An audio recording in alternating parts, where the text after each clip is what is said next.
Bom dia, galera. Seguinte, hoje a gente conclui a nossa apostila 1, certo? Último assunto, beleza? E eu vou precisar que vocês recordem alguns detalhes, certo? Que a gente já estudou. Desse capítulo, certo? Quando ele discute a respeito das questões da Belle Époque, né?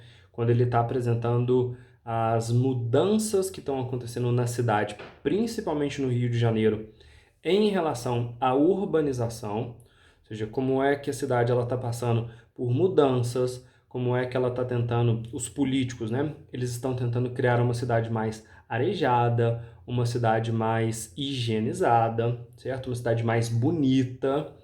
E isso é o grande assunto dessa nossa aula. Por quê?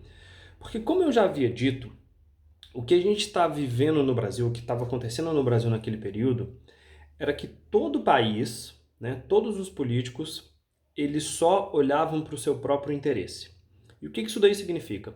Que se a gente tem uma regra, que se a gente tem uma política que ela é feita somente para um grupo, né, para uma população muito pequena, isso significa que todas as regras vão beneficiar aquele grupo. Isso significa que na mudança da cidade, na reforma da cidade, vão ser destruídas um monte de casa, vão ser destruídas comércio, vão ser destruídas, desalojadas, as pessoas vão ter que ser expulsas da sua residência para essa cidade ficar mais bonita, certo? E aí o lance, a pergunta é, o que o Rio de Janeiro, o que Belo Horizonte, o que Salvador, Manaus, Fortaleza, certo?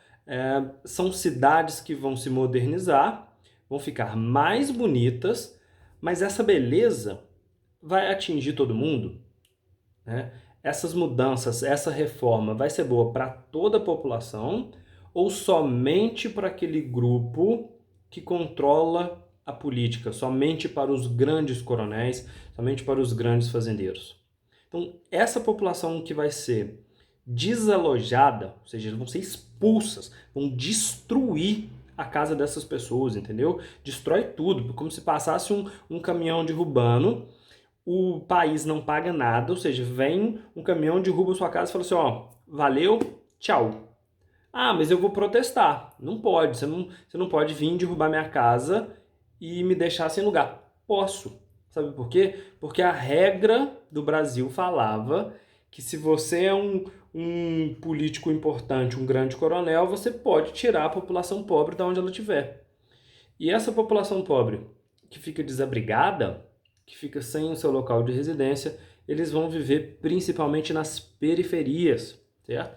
E o que vira periferia? Vira o que a gente conhece hoje como favela, que é os locais onde essa população rica não quer chegar, aonde essa população rica não quer ter trabalho de ir porque é longe, afastado, enquanto isso o centro da cidade fica bonito, certo? A população pobre é expulsa, a população pobre é desabrigada, ela é excluída disso tudo, e a cidade vai ficar bonita, o calçadão, a praça, os teatros, as óperas, o comércio chique, vai ficar somente para a população rica, certo? Então o que a gente vê acontecendo? Uma desigualdade social imensa. E esse episódio ele vai acabar acontecendo, ele vai gerar o que a gente chama de revolta da vacina. E qual é o problema e qual é a situação, né? Primeiro, eu queria que vocês entendessem que a vacina é uma coisa boa, né? O objetivo dela é proteger a saúde das pessoas. A população brasileira tinha problema de tuberculose, de malária, de febre amarela, de varíola, de sarampo. E a cidade toda infestada, toda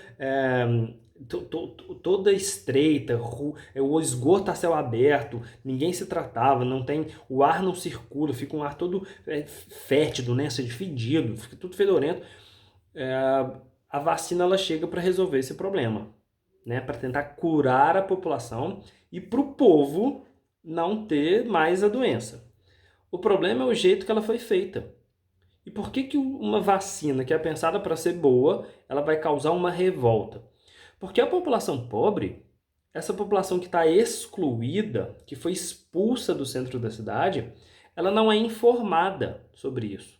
Ninguém explica para ela o que a vacina vai causar, por que uma vacina é boa, por que eles têm que tratar a saúde, por que a gente tem que se cuidar, qual é o ponto positivo. Não tem isso. A vacinação ela é obrigatória. Entram nas favelas, olha só, aquele povo que já abandonou o centro e foi lá para a periferia.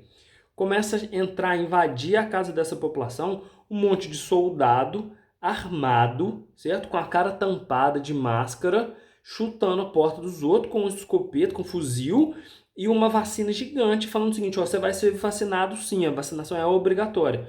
O que essa população excluída vai pensar disso? O que ela vai achar disso? Que isso aí não tem jeito de ser coisa boa. Quem é que invade sua casa chutando porta para te curar? Ninguém. Ou seja, aquela vacina ela é um veneno. Vão te injetar ali uma doença para poder te matar de vez, entendeu? A população excluída não aceita isso e começa a protestar.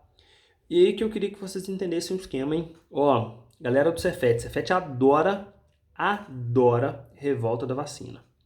Beleza? E o que quero que vocês saquem? Que essa revolta, ela começa por conta desse protesto contra a vacinação obrigatória. Mas isso daí é só o start, né? É só o que faz o povo começar a protestar. Porque de repente todo mundo que estava com problema começa a se juntar naquela revolta, ou seja, o povo que foi expulso, o povo que tem salário baixo, o povo que não pode votar, o povo que está sendo explorado, ou seja, junta uma multidão de gente para se manifestar contra esses políticos que só olham para o seu próprio interesse, certo? Essa é a principal revolta do período. Tem outra, certo? Tem duas. Essa também acontece no Rio de Janeiro e o motivo é parecido. O motivo é por conta do que sobra da escravidão. Porque o Brasil ele é um país racista, ele é um país desigual, ele é um país que trata mal a população pobre, certo? E qual é o problema disso? Depois que a escravidão acabou, a população negra, a população pobre, ela tinha que ganhar direito, né? Porque ela não é mais escrava, ela é um cidadão. E uma grande parte desse povo, né, dessa população que era escravo, eles vão para o exército. Né? Eles vão ajudar aí a proteger o país, a guardar o país, né, a defender o Brasil. Só que dentro da marinha, o que acontece? O jeito que as pessoas tratam os outros ainda é igual à escravidão. Então, os marinheiros negros, os marinheiros pobres, eles são extremamente excluídos, certo? E eles pagam as coisas do mesmo jeito que acontecia na escravidão. Como? Com punição física. Vocês lembram que eu comentei que na escravidão, qualquer um que não cumprisse, qualquer um que fosse punido, tomava chibatada nas costas? A marinha faz a mesma coisa. Ela amarra os marinheiros negros e começa a chibatar eles, certo? E isso daí é o maior elemento de que a escravidão permanece, ou seja, a população branca se acha superior e vai açoitar, ou seja, ela vai chicotear, ela vai dar chibatada nos marinheiros pobres e negros.